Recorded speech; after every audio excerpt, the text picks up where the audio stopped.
we're going to go live. Okay, it says I'm live. Let's give this a go.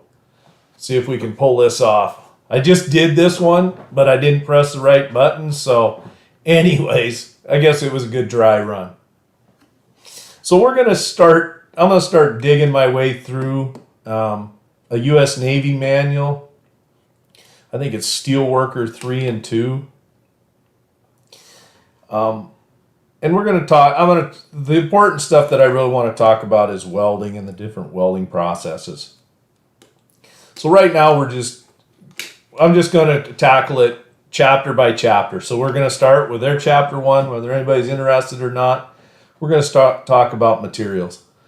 So 14250-0A is the U.S. Navy's book for steelworker. We're going to do chapter 1. I think out there on the streaming or my YouTube site, I've left the address for people to go to if they want to look at this book. Here's what it is. Introduction to types and identification of materials. We're going to grind through this. There's like I'm going to probably finish at weld quality, just so everybody knows. I don't have any control of these documents. I don't know who puts them up. It's U.S. military stuff. So I'm just going to end up using them. They're good material. People smarter than me put a lot of time and money into this. The U.S. Navy's been training people how to weld for 100 years. So they got some pretty good information in these books, and it's not written at a level that most people can't understand. So I'm not going to get into fiber line, wire rope rigging, any of this stuff. Not my dance. I'm gonna start here and do 1, 2, 3, 4, 5, 6, 7, 8, 9, 10, 11 or 12 of these modules, and we might stray off into something different, but generally this is where we're headed. So, all right. But this is the book I'm using. It's a military textbook. I didn't write it. If there's pictures, the pictures don't work. The animations don't work. I got no control over it. I can't fix it for you. I'm sorry. All right. That being said, let's dive in. All right. Like I said, I just did this 20 minutes ago, and I found out that I wasn't streaming. So, all right. So basic types of metals. Ferrous metals. Iron. It's the material that we use the most on the planet Earth for as far as metals, as far as I'm concerned, or I know. There's not much. I mean, we don't build cars out of titanium in mass production or aluminum. I mean, aluminum gets a lot of use. We make beer cans out of it and different beverage cans. But a bulk of what we make and use is made out of iron-related materials. So iron ores, a lot of them are red. If you go up to northern Minnesota, they've got the Iron Range where the United States, a lot of our steel for ships and different material or different end uses, ships, cars, whatever, comes out of the Iron Range. A lot of these big iron deposits. I don't know where the rest of the world's iron deposits are. I'm sure Australia's got some, and China and whoever's got a lot of them.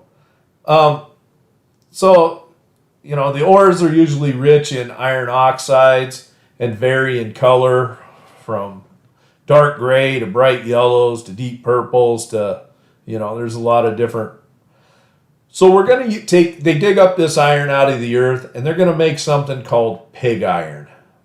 And it's one of the raw materials used to make steel. Steel is a very recycled material, but you got to throw some new material into it. I got a good buddy who's a PhD guy at a university up in Northeast Indiana, and he's probably going to have a heart attack, God forbid, if he ever watches me talking about, how they make metal. He'll freaking send me some hate mail. Anyways, I'll get it all off track. The welding guy's version of where steel comes from. All right, so the first one we're going to talk about is ferrous metals. A lot of this chapter is just vocabulary too, so you can develop some vocabulary.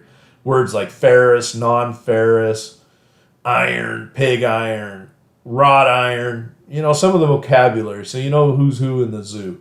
Iron is produced by converting iron ore to pig iron in a blast furnace. This stuff's been going on for 150, damn near 200 years. They usually use coke, which is a really pure form of carbon. I think they take, this is my worldview, they take coal and they drive out a lot of impurities and get it down to just being carbon. Then you throw in some limestone, and then you throw in your iron ore. You heat this mess up. The limestone acts as a flux, and it floats out a lot of impurities and crud that might be in your iron ore. So then you're left with pig iron, which is 3 to 4.5% carbon. Carbon is good in moderate amounts. Too much carbon and you end up with pig iron, cast iron, a material that's not very usable other than maybe making skillets out of or frying pans. And, car engine blocks or something. But as a material, pig iron and cast iron, there's no ductility, there's not a lot of tensile strength, it shatters. It's not really the ideal material for building a lot of structures that are going to be under some stress and some strain. So pig iron, limited applications. I've never dealt with it. I don't know that anybody that has, because most everything's made out of steel. Pig iron, comparatively weak and brittle with limited uses. Approximately 90% is used to produce steel, although cast iron pipe and some fittings and valves are manufactured from pig iron. Pretty much not used. Some is, but like you say, cast iron pipe. Wrought iron, when you think of wrought iron, you think of the Eiffel Tower. The Eiffel Tower is made out of wrought iron. It's made from pig iron with some slag mixed during the manufacture, and it's almost pure iron. There's no carbon in there to give it any strength. Steel derives its strength from the carbon in the matrix. So wrought iron use diminished it went away in the 1800s when we figured out how to make steel. Wrought iron is just too soft to use as rails or use in any kind of pressure vessel situations, or most everything's gone to carbon and low carbon and medium carbon steels for any kind of situation where you need a bridge or whatever. They used to make it rivets, nails, chains, railway couplings. There's, guardrails and gates would be where you'd use wrought iron today. Cast iron, this is the stuff that engine blocks and internal combustion gasoline engine blocks are made out of. The manifolds on your vehicles. It's easily cast. There's no volume change. So if you pour 100 liters of cast iron into a mold, when it's finished, there's not going to be that much shrinkage. So that's why cast iron is really a good material if you need to cast something like pump casings or valve casings and things like this, where you don't really need a lot of extras as far as material properties, a lot of tensile strength or malleability or ductility or whatever. Ingot iron is a commercially pure iron, easily formed. Generally the same as low carbon steel. I've never dealt with ingot iron. Galvanized and enameled sheet is what it's used for. Steel, okay, so this gets back to the Industrial Revolution and the British and the Americans and whoever processing a lot of steel.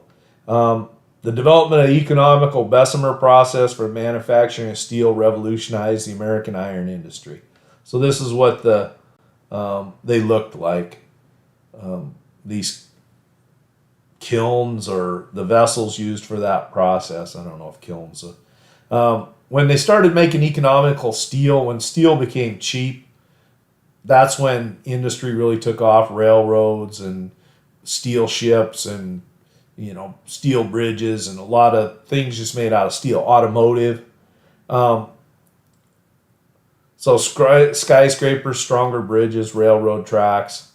Railroad tracks would be something that you need a lot of strength in because they're not very big and they're carrying a lot of weight. So that's a pretty healthy amount of carbon and some strength in railroad tracks. If you didn't have a lot of carbon and that strength, it'd just be mush. It'd be like driving it over bubble gum or something. At some point that iron would just smash with that repeated abuse of running all that weight over it. Steel is manufactured from pig iron by decreasing the amount of carbon and other impurities and by adding specific and controlled amounts of alloying elements during the molten stage to produce the desired composition. So you add carbon in with your iron, and then you're going to add other alloys: nickel, chrome, vanadium, manganese, molybdenum, whatever, to give you what you want. So steel making is kind of an art, and it's pretty much a science. You can tell them what properties you want, and they're going to tell you. The steel people that make this stuff can tell you what it's going to take to get you there. Let's see. Okay, these are groups that write.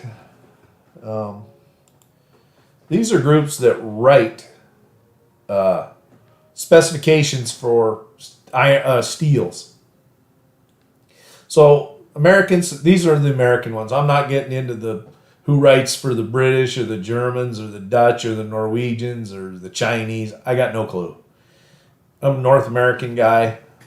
Love my foreign brothers, but I haven't worked over there enough to know who writes the specifications for the steels in Russia or China. Americans, these are the ones. So for North America, this is probably your best bet. So we've got the American Society for Testing and Materials, ASTM. They've got a bunch. You'll see ASTM A36, ASTM A572.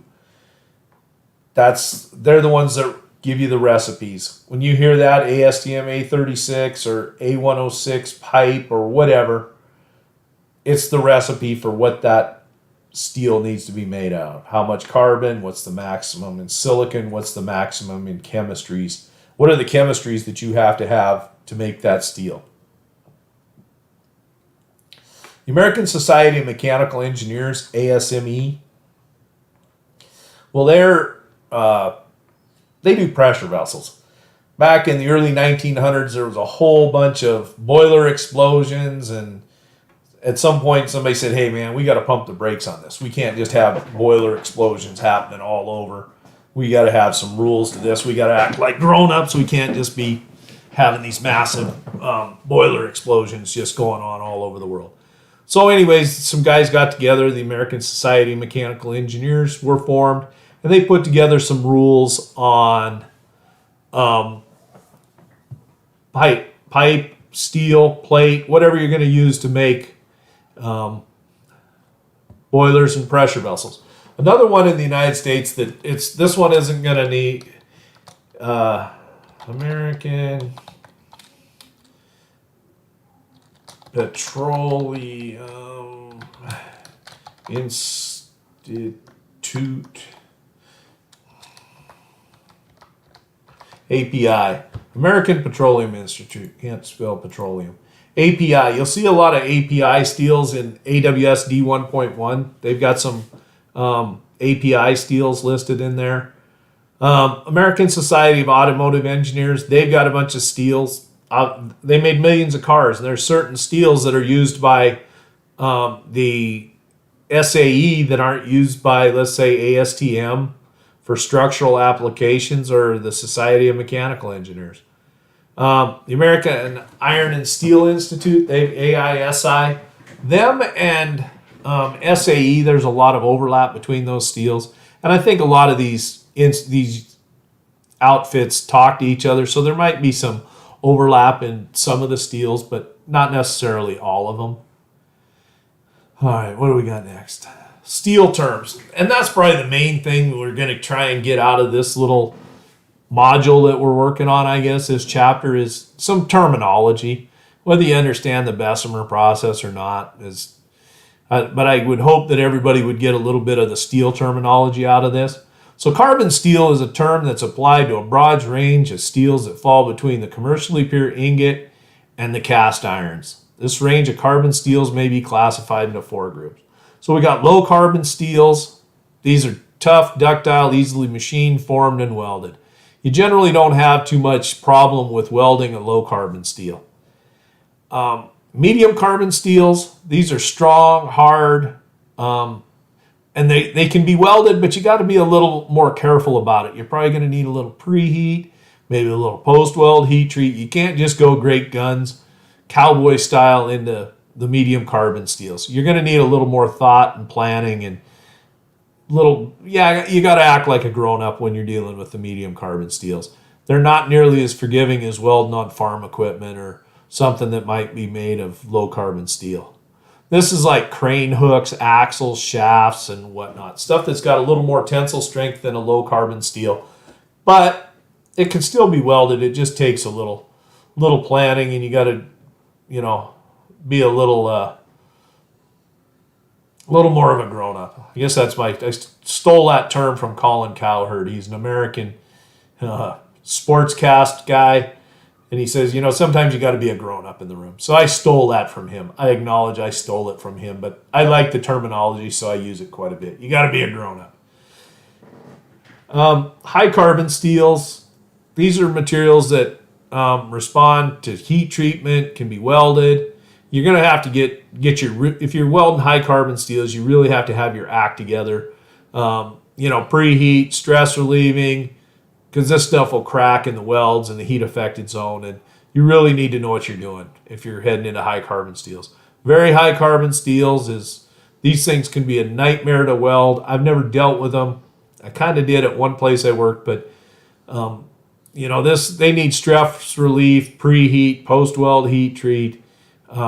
These are for like dies and cutting tools, mill tools, railroad car wheels, chisels, knives. Stuff it's got a lot of carbon in it. The steel system, you've got iron, and then as you add more carbon to the system, you're going to get a higher tensile strength and more hardness. And that's the basics of our iron and steel world.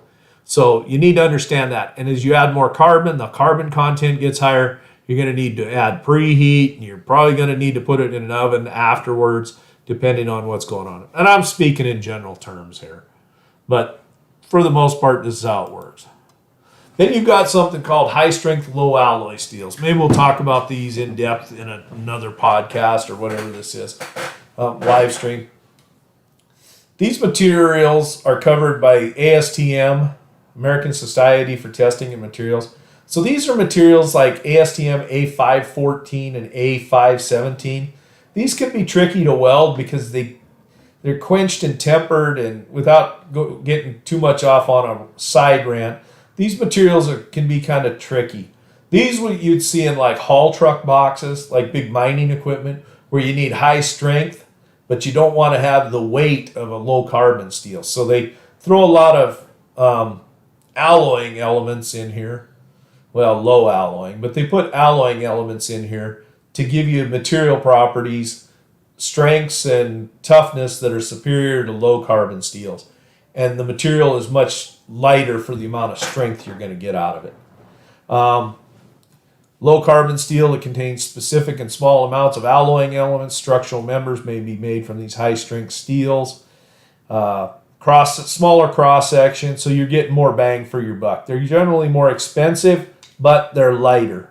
So they're much tougher than low carbon steels. So it says here if you're going to shear them with a shearing machine, you have to have a really high dollar machine that's going to be able to cut it.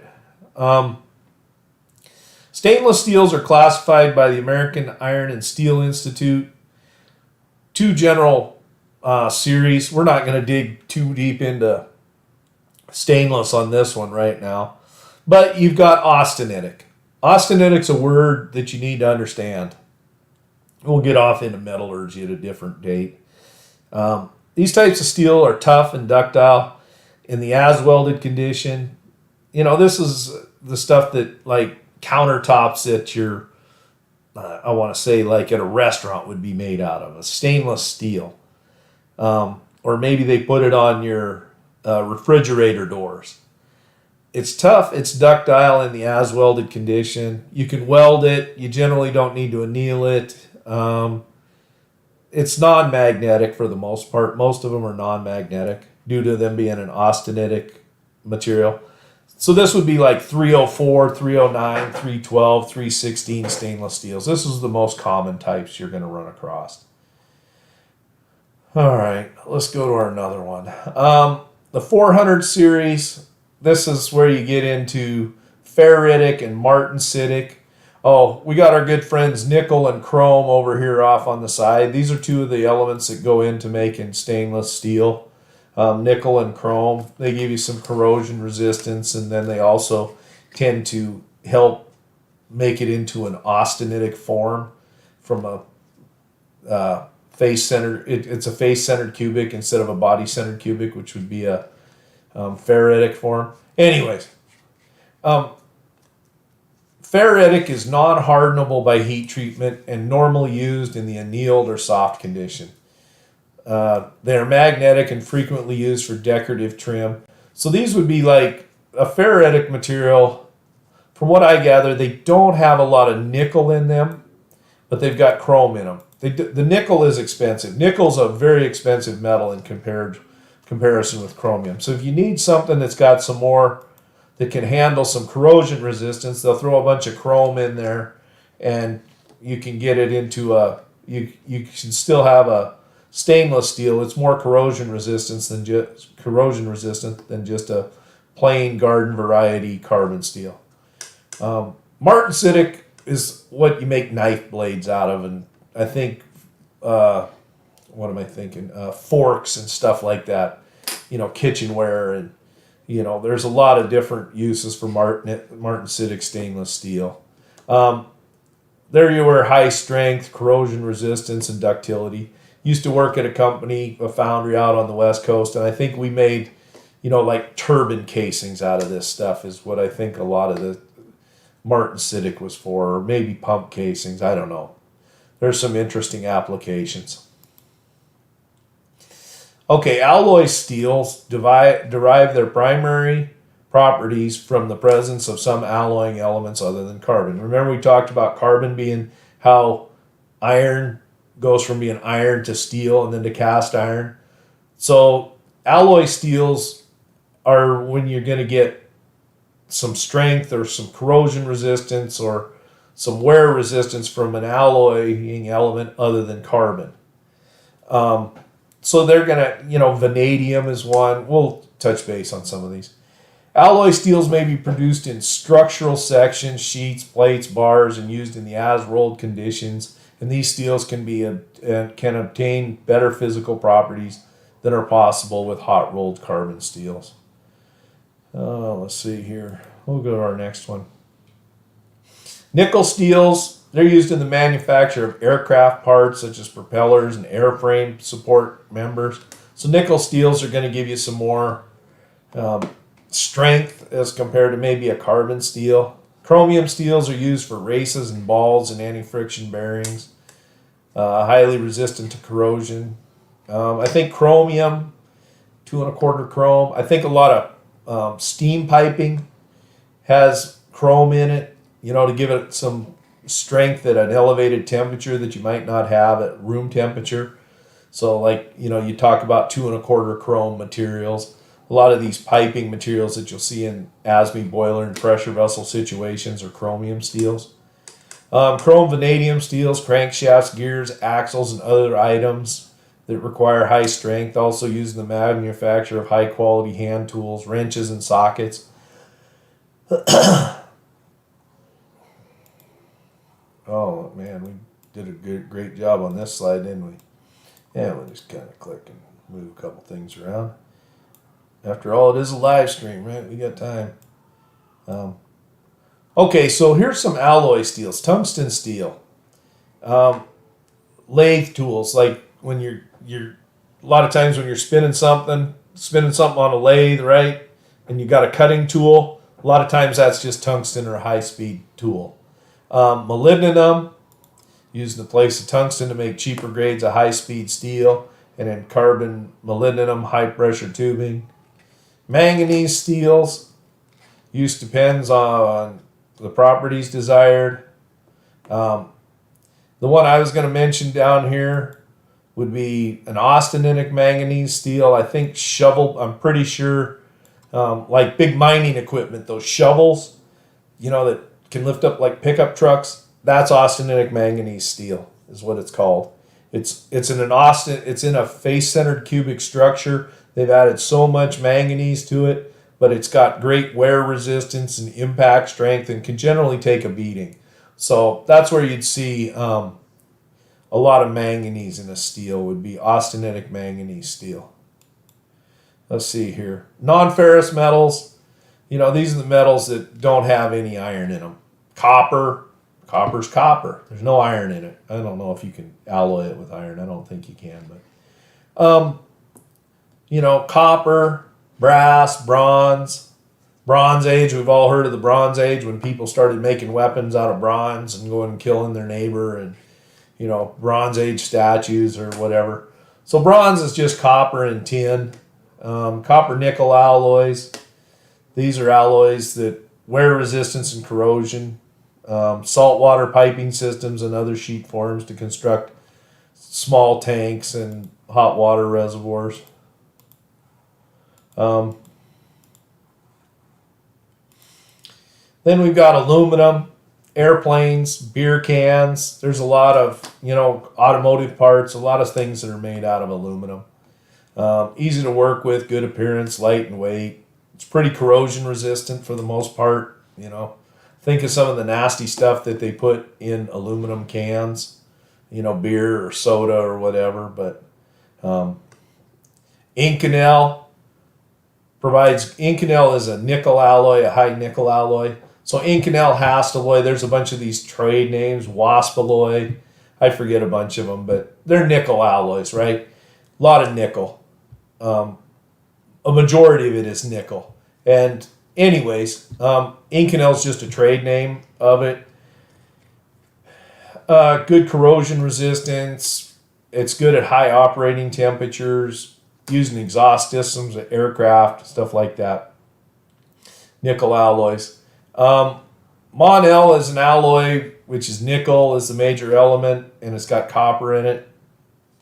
I ran into this a lot in the Navy in saltwater systems. And a lot of the bolts would be Mon-El. So you'd have to make sure that if you were working on a steam line, you didn't use Mon-El bolts. And if you were working on a Mon-El line, you didn't use steel bolts, because the steel bolts would just rust, and then you'd have to cut them off later on, and it was just painful. So, summary. We introduced you to basic types of metals. We didn't cover the shop methods to figure them out. I'm not going to dive into that. I think I showed you let's go over here. If you're really interested in it and you want to go down here, there's spark tests that you can, run a grinder on a material, and depending on how the spark looks, it'll tell you what the material is. Another thing about these